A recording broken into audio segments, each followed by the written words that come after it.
winter of 1873 bit harder than any Sarah Colton had known in her 24 years.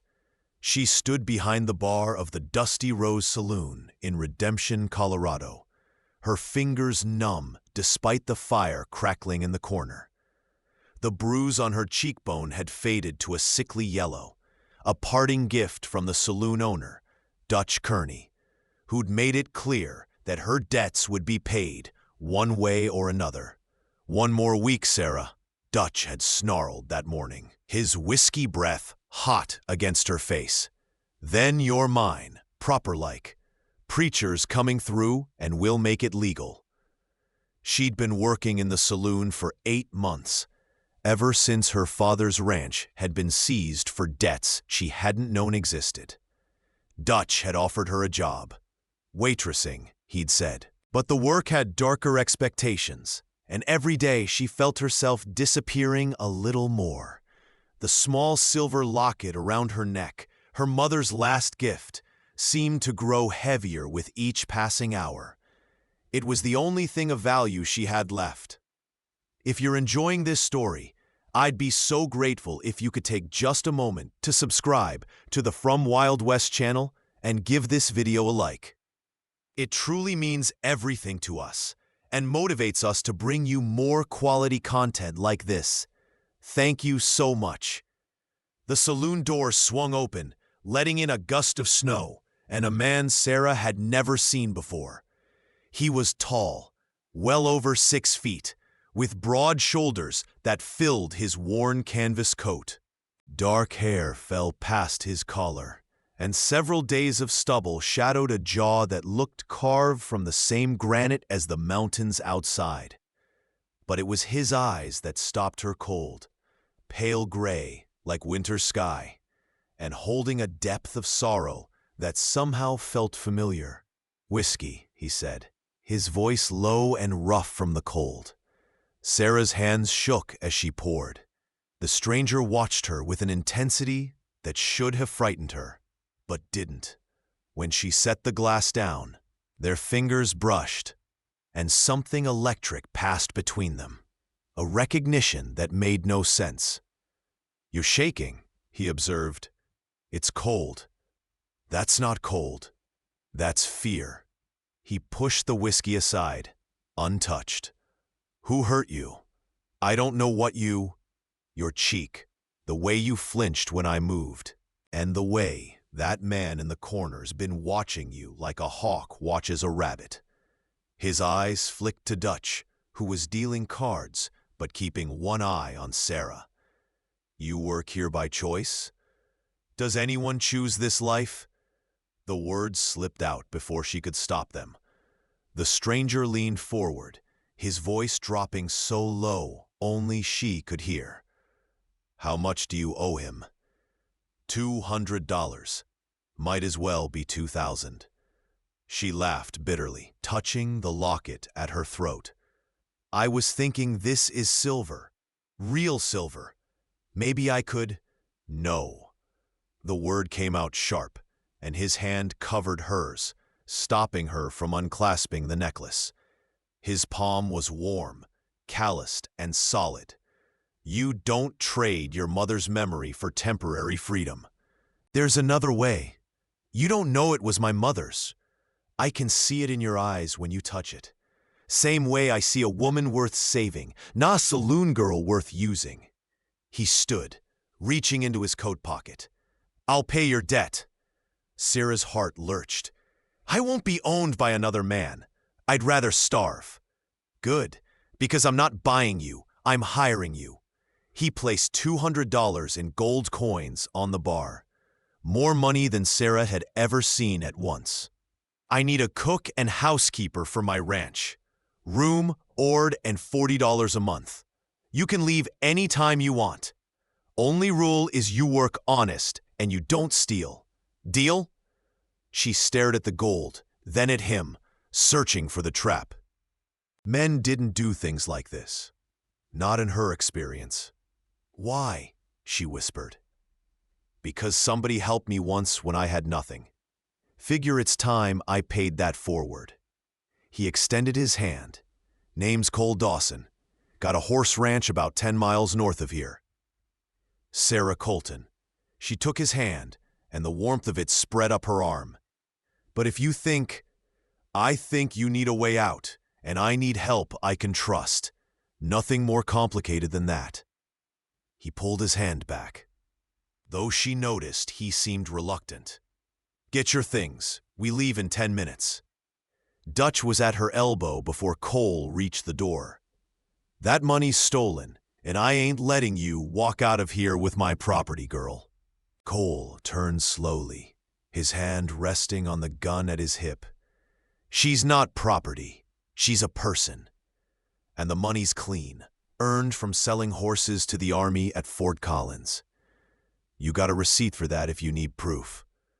His voice was casual, but his eyes had gone cold as December steel. Now she's working off a debt fair and square. You got your money. That makes you and her even. Like hell it does. She's been living under my roof, eating my food, which she's paid for 10 times over working your saloon.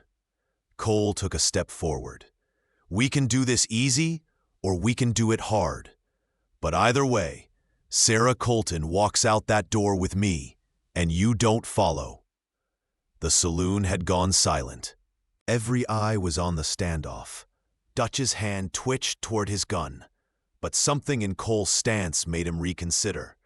This wasn't a man who made idle threats. You'll regret this, Dawson, Dutch spat. Both of you. I've regretted plenty in my life. This won't be one of them. Cole's eyes found Sarah's. Get your things. Time to go. Sarah ran upstairs, her heart pounding so hard she thought it might break through her ribs. She owned almost nothing. A spare dress, a comb, a small Bible. She wrapped them in a shawl and hurried back down, half expecting this to be a dream, half terrified it was real. Cole was waiting by the door, his hand still near his gun, watching Dutch. When Sarah appeared, he offered his arm. Ready? She nodded, not trusting her voice. The ride to Cole's ranch was silent, except for the crunch of snow under hooves and the whistle of wind through the pines. Sarah rode behind Cole on his massive buckskin gelding, her arms wrapped around his waist because there was nowhere else to hold. She could feel the steady rhythm of his breathing, the warmth of him against the cold, and the way his body moved with the horse like they were one creature. The ranch appeared as the sun was setting, painting the snow gold and crimson. It was smaller than her father's had been, but well-maintained. A sturdy log cabin with smoke curling from the chimney, a barn, corrals, and about 20 horses grazing in a fenced pasture. It's not much, Cole said, helping her down. His hands lingered at her waist a moment longer than necessary. But it's honest work and honest living. It's beautiful, Sarah breathed, and meant it. Inside, the cabin was simple but clean. One large room with a kitchen area, a table, a fireplace, and a single bedroom in the back. Cole immediately set about making up a bed on the floor near the fire. "What are you doing?" Sarah asked. "You take the bedroom. I'll sleep out here. That's your bed. And you're my guest. We'll figure out something more permanent tomorrow." He straightened, and for the first time, she saw a flash of pain cross his face. "There's food in the larder. Help yourself to whatever you need. I've got to check on the horses before full dark." He was gone before she could protest. Sarah stood alone in the cabin, trying to process what had just happened. 6 hours ago, she'd been trapped with no way out. Now she was in a stranger's home, free to leave any time, with a job and a future. It felt too good to be real. She busied herself making supper, beans, salt pork, and cornbread from the well-stocked supplies. When Cole returned, stamping snow from his boots, the cabin smelled like home. "You didn't have to," he started. "You hired a cook. I'm cooking. She set a plate in front of him. Eat. You look half frozen. They ate in silence, the only sounds the crackling fire and the scrape of forks on tin plates. Sarah watched him, covertly.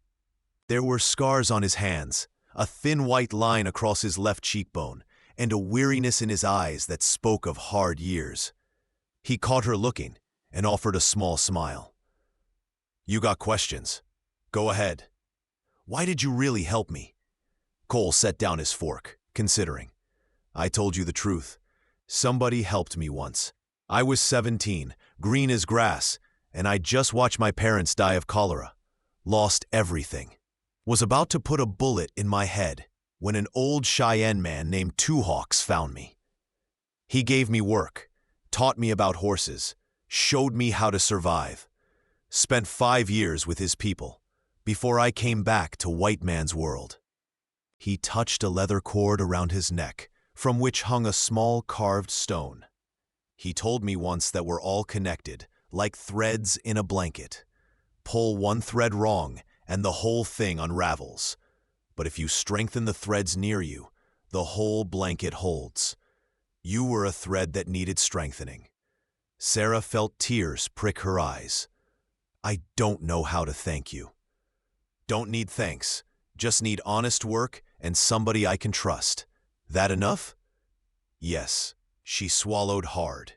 Cole, if Dutch comes looking, he won't. Men like that are cowards at heart. But if he does, Cole's hand moved to his gun, and there was something in his expression that was both protective and dangerous. I'll die before I let anyone hurt you. That's a promise. The words should have frightened her. Instead, they made her feel safer than she had in years.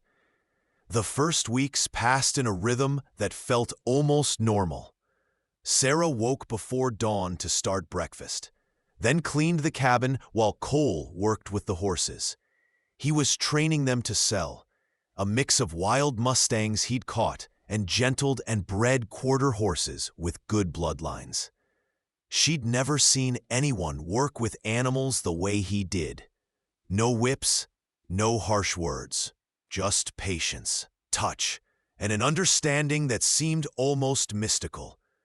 You talk to them, she observed one morning, watching him work with a skittish mare. They listen better than most people. He ran his hand down the mare's neck. This one was abused. See how she flinches when I move too fast? Somebody beat her.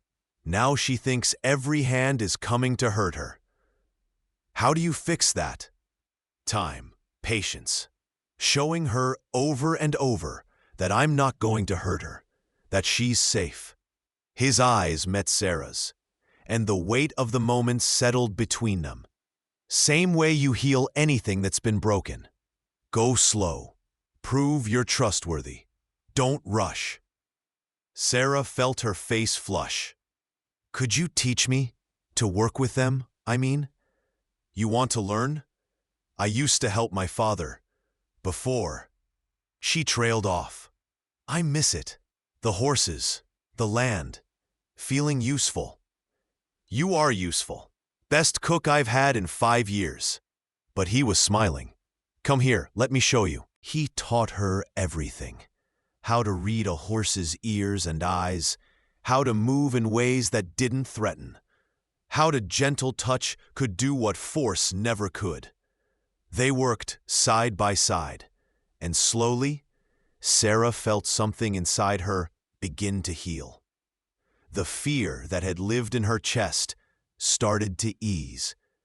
The constant tension in her shoulders relaxed, but there was a new tension building, one that had nothing to do with fear and everything to do with the way Cole looked at her when he thought she wasn't watching. The way his hand would brush hers when passing tools, lingering just a heartbeat too long. The way her breath caught when he stood too close. One evening in early March, as they sat by the fire after supper, Sarah finally asked the question that had been gnawing at her. Why aren't you married? Cole's jaw tightened. Once. I'm sorry, I shouldn't have. No, it's fair to ask. He stared into the flames. Her name was Rebecca. Met her in Denver 7 years ago. She was beautiful, educated, from a good family. I was a rough cowboy who'd lived with Indians. Her father hated me, but she said she loved me anyway. He laughed bitterly. We got married, came out here to start the ranch. She lasted 6 months. What happened? She realized that loving the idea of a rugged Western life and living it are two different things.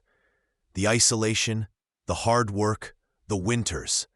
It broke her. She left one morning while I was out with the herd. Left a note saying she'd made a mistake, that she couldn't live like this. He touched the leather cord at his neck. I promised myself I'd never put my heart out there again. Wasn't worth the pain. Sarah understood that kind of pain. My father used to say that the worst thing about betrayal isn't the leaving. It's the way it makes you doubt your own judgment.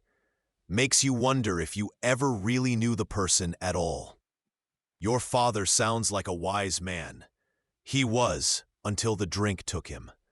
She pulled her knees to her chest. After my mother died, he just gave up. Started gambling, drinking. By the time he died, there was nothing left but debts. She touched her locket. This and memories. Cole reached over and covered her hand with his. I'm sorry. They sat like that for a long moment, hands touching, staring into the fire. Sarah felt the warmth of his palm, the calluses earned from honest work, and the strange feeling that somehow, impossibly, she was home. Cole, she whispered, thank you for everything. He squeezed her hand gently, then pulled away, as if the contact had burned him. Get some rest. Early start tomorrow. But as Sarah lay in bed that night, she couldn't shake the feeling that something had shifted between them. Something deep and inevitable and terrifying. The threat came on a Tuesday morning in late March. Sarah was hanging laundry when she spotted the riders, 4 men on horseback, approaching fast. Her blood turned to ice when she recognized the man in front. Dutch Kearney. Cole, she screamed, running for the barn. He emerged instantly, rifle in hand, his face hard. Get inside. Lock the door. Don't come out no matter what you hear. Cole, now, Sarah. She ran for the cabin, but stayed by the window, watching. Dutch and his men stopped 20 yards from the barn, spreading out in a loose semicircle. All of them were armed. Dawson, Dutch called out. You got something belongs to me. Already told you, Sarah don't belong to nobody but herself. You got your money, debts paid. Turn around and ride out while you still can. See, that's where you're wrong. She signed a contract, 5 years of work to pay off her daddy's debts. That's legal and binding. Dutch's smile was ugly. So either she comes back or I drag her back. Your choice. Cole's laugh was cold. That contract ain't worth the paper it's written on, and you know it. Indentured servitude's been illegal for decades. You were using her, and we both know what kind of work you had planned. Careful, Dawson. You're on thin ice. No, you are. Cole took a step forward. Here's how this plays out. You turn around and leave. You forget Sarah Colton exists, and you don't ever set foot on my land again. You do that, and this ends peaceful. And if I don't, then I put a bullet between your eyes, and your boys go home without you. I'm good with either option. Sarah's heart was hammering so hard she thought it might break. She'd seen men die in gunfights, seen how fast it happened, how final. The thought of Cole lying dead in the dust made her stomach twist. One of Dutch's men, a young cowboy with nervous eyes, cleared his throat. "Boss, maybe we should—" "Shut up." Dutch's hand moved toward his gun. "Last chance, Dawson. Hand her over, or—" The shot came from nowhere, kicking up dust at Dutch's horse's feet. The animal reared, nearly throwing him, and suddenly all the horses were dancing and snorting in panic. "Next one goes in your chest," Cole said calmly, his rifle still raised. "Boys, you're riding with a man who's about to die over a woman he don't even own. That sound like a good way to spend your Tuesday?" The three other men exchanged glances. One of them, an older cowboy with gray in his beard, shook his head. "This ain't our fight, Dutch. The girl's gone. Let it be." "You cowards!" "We're smart. There's a difference." The older cowboy turned his horse. "I ain't dying for your wounded pride." The other two followed. Dutch was left alone, his face purple with rage. "This ain't over, Dawson. You hear me? This ain't over." "Yeah, it is." Cole lowered his rifle. "You come back, you die. Simple as that. Now get off my land." Dutch spat in the dirt, wheeled his horse, and galloped away. Sarah stumbled out of the cabin, her legs barely holding her. Cole was there in an instant, catching her as she swayed. "Easy, I got you. You're safe." "He'll come back," she gasped. "He'll bring more men, or—" "No, he won't." Cole's arms were around her, solid and warm. "Men like Dutch are bullies. They only fight when they know they'll win. He saw I was willing to die to protect you. That changes the equation." Sarah buried her face against his chest, breathing in the scent of him, leather and horses and wood smoke. His heart was pounding as hard as hers. "You would have died for me." "Yes." No hesitation. "Yes, I would have." She pulled back to look at him, and something in his expression made her breath catch. It was the same look she'd seen him give the wild mare, patient, gentle, and full of barely restrained longing. "Why?" she whispered. "You know why." His hand came up to cup her cheek, his thumb brushing away a tear she hadn't known she'd shed. "I think you've known for weeks now. Cole, I can't. I'm broken, used, not the kind of woman a man like you—" "Sarah Colton, you listen to me." His voice was fierce. "You're not broken. You're not used. You survived. That makes you stronger than anyone I've ever known. And when I look at you, I don't see a saloon girl or a woman with a past. I see a woman who gets up every morning and faces down her demons. I see someone brave and kind and beautiful." He leaned his forehead against hers. "I see the woman I'm falling in love with. Have been since the moment you tried to trade your mother's locket for freedom." Sarah's tears came in earnest now. "I'm falling too. So hard it terrifies me." "Then we'll fall together." His lips brushed hers, feather light, asking permission. She answered by closing the distance, kissing him with all the pent-up longing and fear and hope she'd been carrying. His arms tightened around her, and for the first time in years, Sarah felt whole. When they finally broke apart, both breathing hard, Cole rested his chin on top of her head. "I'm not good with words, Sarah, but I need you to know I'll never hurt you, never control you. You're free to leave anytime, but God, I hope you stay." "I'm not going anywhere," she whispered. "This is home, your home." They stood like that for a long time, wrapped in each other, while the spring wind blew around them and the horses whinnied in their corrals. That night, as they sat by the fire, Sarah noticed Cole's coat hanging by the door. It was the same canvas coat he'd worn that first night in the saloon, and it looked worse for wear. "That coat needs mending," she said. "The lining's torn." "It's held up this long." "Barely." She stood and retrieved it. Settling back, by the fire with her sewing kit. As she worked, her fingers found something in the inner pocket, a folded piece of paper, yellowed with age.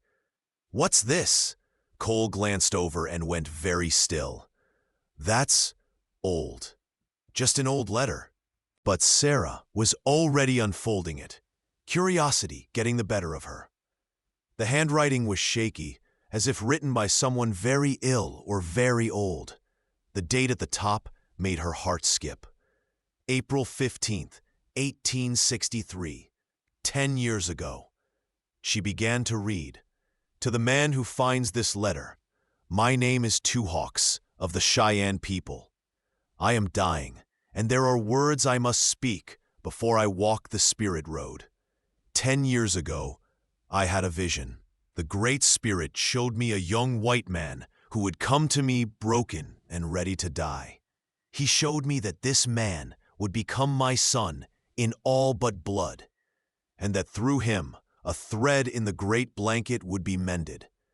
But the vision showed me more. It showed me a woman, young, with hair like sunset and eyes like the sky after rain. She would be broken too, trapped in a dark place, selling pieces of her soul to survive. And my son would save her, not because he sought a wife, but because his heart was true. The Great Spirit told me this woman's name, Sarah. Cole Dawson, if you are reading this, then I am gone. But know this, the woman you saved was not chance. It was destiny. The Great Spirit brought you to her because you are the only one strong enough to help her heal, and she is the only one brave enough to help you love again. Do not fear the path ahead. The two of you are stronger together than you ever were apart. You are two threads, woven tight, making the blanket whole. Walk in beauty, my son.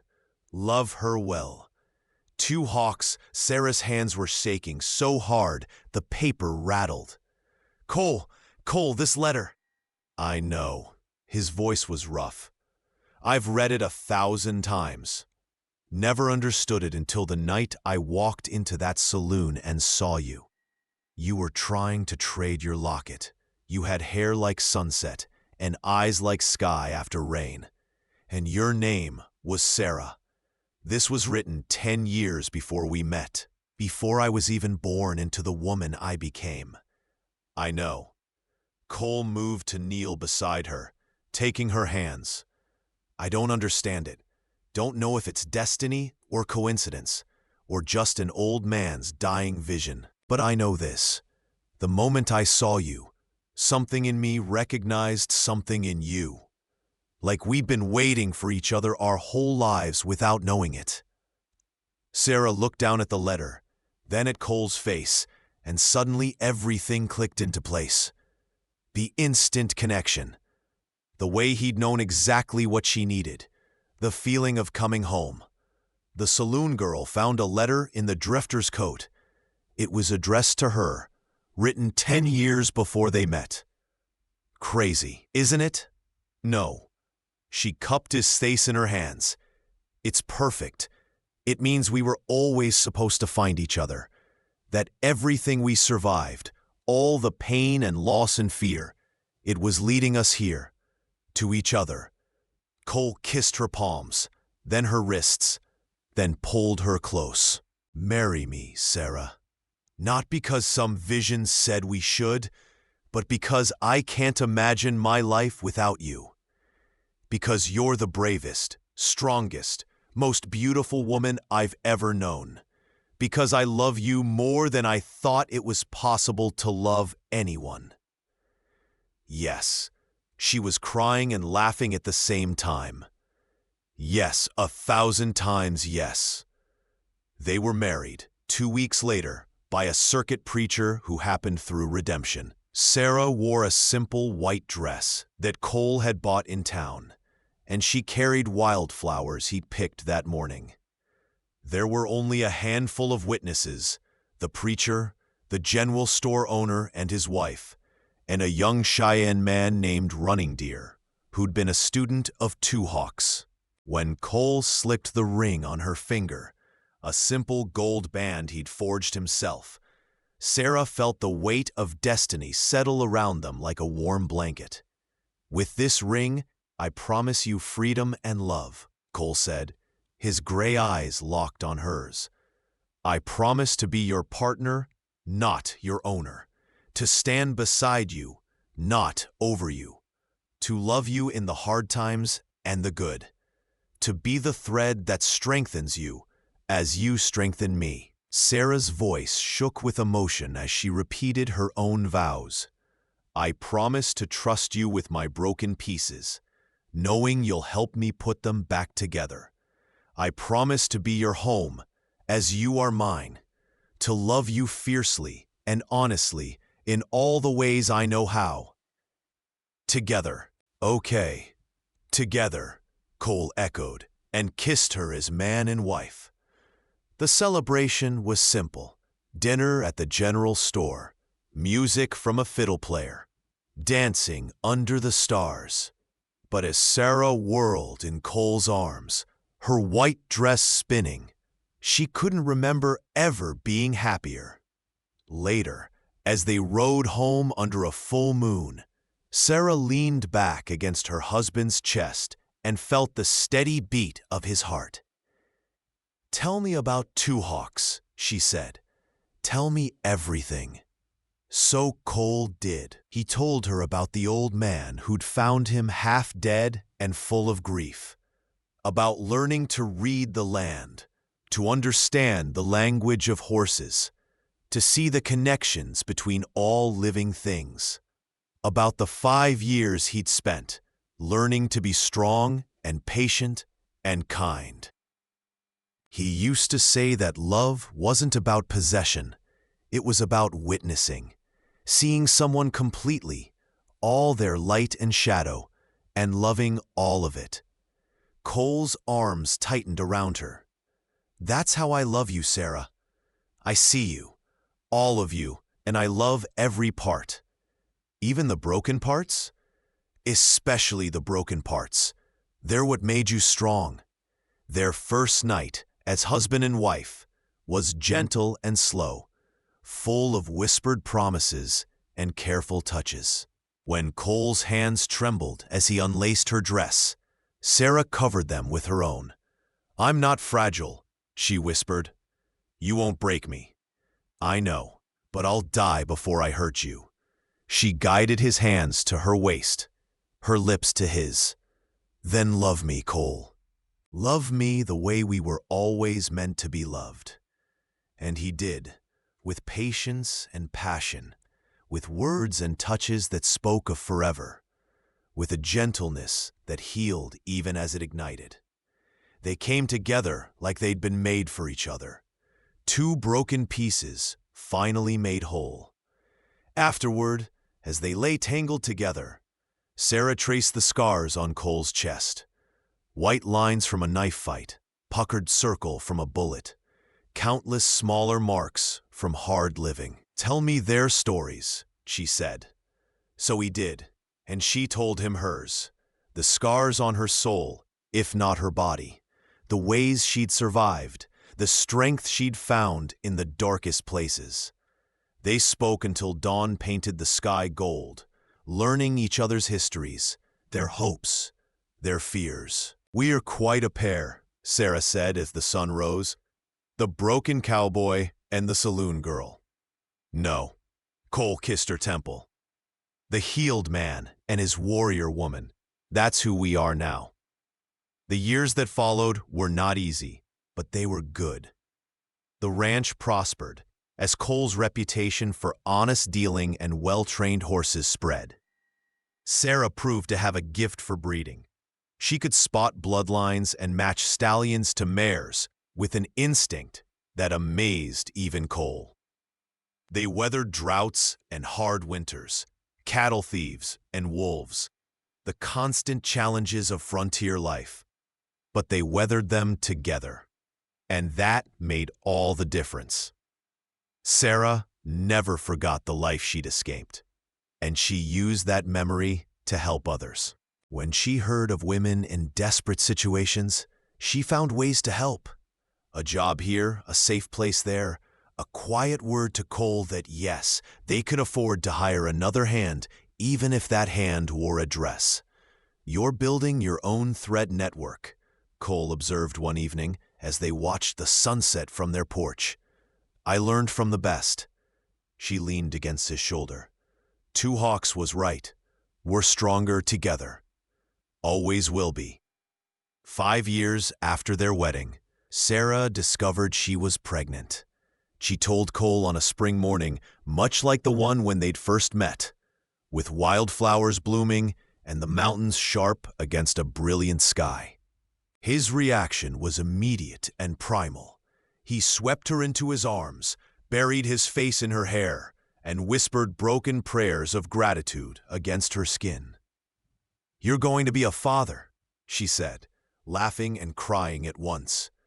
"And you're going to be the most amazing mother." He knelt and pressed his ear to her still flat belly. "Hello in there. Your mama and I have been waiting for you." Sarah ran her fingers through his hair, thinking about the letter, about destiny and choice, and the strange paths that led people to each other. "Do you think Two Hawks knew about this too?" "Maybe. Or maybe some things we get to discover on our own." Cole stood and cupped her face in his hands. "Either way, I'm grateful for you, for this, for every moment we've been given." Their daughter was born on a cold December night, with a full moon hanging low and bright. Sarah labored through the night with Cole holding her hand, whispering encouragement, being the steady presence she needed. When the baby finally came, tiny, perfect, with a tuft of dark hair and her father's gray eyes, Sarah wept with relief and joy. "She's beautiful," Cole breathed, cradling his daughter like she was made of glass. "She's perfect. What should we call her?"